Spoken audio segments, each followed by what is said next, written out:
नमस्कार मित्रांनो, संकल्प न्यूज चॅनलवरती आपल्या सर्वांचं पुन्हा एकदा सहर्ष स्वागत। आताच्या क्षणाची सर्वात मोठी आणि महत्त्वाची बातमी समोर येत आहे। सविस्तर बातमी जाणून घेण्यापूर्वी आपण जर चॅनलवरती नवीन असाल तर चॅनलला सबस्क्राइब करा, बेल आयकॉन प्रेस करा। विधानसभा निवडणुका जशा जवळ येऊ लागल्या आहेत तसं राष्ट्रवादी काँग्रेस शरदचंद्र पवार पक्षाचे सर्व शरद पवार आपला एक पत्ते ओपन करू लागले आहेत आणि त्यांचं मुख्य टार्गेट भाजप आणि अजित पवार गटच असल्याचेही आता दिसून येत आहे।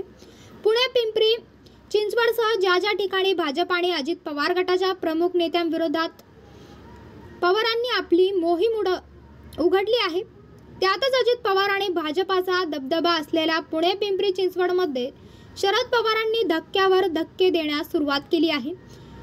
याच दरम्यान आता पिंपरी चिंचवडच्या राजकारणात लवकरच आणखी एक मोठा भूकंप होण्याची शक्यता वर्तवली जात आहे।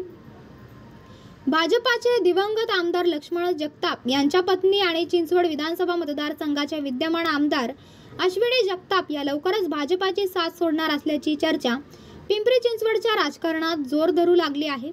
त्यांनी 1.5 महिन्यांपूर्वी शरद पवारांसोबत संपर्क साधल्याचे बोलले जात आहे।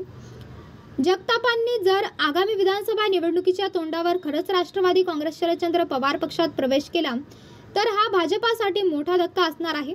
शरद पवारांची ही मास्टर खेळी भाजप नेते देवेंद्र फडणवीसांसह अजित पवारांसाठीही मोठी डोकेदुखी करण्याची शक्यता आहे।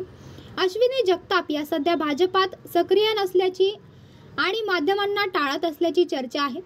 चिंचवडच्या विद्यमान आमदार अश्विनी जगताप कमळाला सोडचिठ्ठी देत लवकरच तुतारी फुंकण्यासाठी उत्सुकता असल्याची माहिती समोर येत आहे।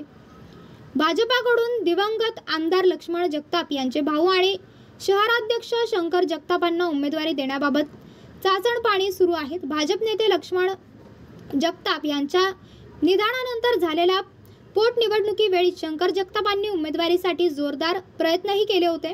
तसेच अश्विनी जगतापांना त्यावेळी उमेदवारी जाहीर झाल्यानंतर शंकर जगताप काही तासांनी नॉट रिचेबल झाले होते, त्यामुळे त्यांची नाराजीची जोरदार चर्चा झाली होती। पण आता शंकर जगतापांनी आगामी विधानसभा निवडणुकीसाठी जोरदार तयारी सुरू केली आहे। तसेच उमेदवारीसाठी भाजपाच्या प्रमुख नेत्यांकडे फील्डिंग लावल्याचेही कुणकुण आहे। याचमुळे अश्विनी जगताप शरदचंद्र पवार पक्षाचा पर्याय स्वीकारू शकतात असं पिंपरी चिंचवडच्या राजकीय वर्तुळात बोलले जात आहे। तर मित्रांनो, आपल्याला काय वाटतंय? आपली प्रतिक्रिया आम्हाला कमेंट बॉक्सच्या माध्यमातून नक्कीच कळवा आणि चॅनलला आणखीनही सबस्क्राइब केलं नसेल तर चॅनलला सबस्क्राइब करा, बेल आयकॉन प्रेस करा, जेणेकरून असेच नवनवीन व्हिडिओ व चालू राजकीय घडामोडी सर्वप्रथम आपल्याला या चॅनलवरती बघायला मिळतील। भेटूयात पुढच्या व्हिडिओज, तोपर्यंत धन्यवाद। जय महाराष्ट्र।